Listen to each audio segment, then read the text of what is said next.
તો અન્ય એક મહત્વપૂર્ણ સમાચાર સામે આવી રહ્યા છે। રાજકોટમાંથી 140 કિલો ચાંદીની જો વાત કરવામાં આવે તો ચોરી થઈ હોવાની ઘટના સામે આવી છે। રાજકોટમાંથી 140 કિલો ચાંદીની ચોરી થઈ હોવાની ઘટનામાં આરોપીઓની ધરપકડ કરવામાં આવી છે।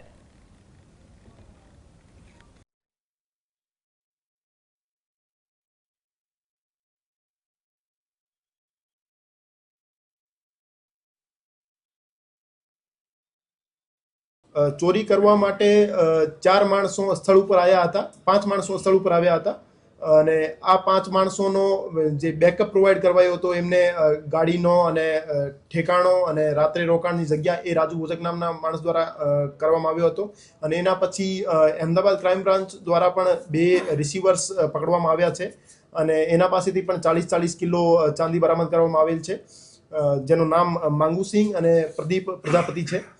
તો આ રીતે ઓવરઓલ કુલ મળીને 9 આરોપીઓના નામ હજુ સુધી સામે આવ્યા છે।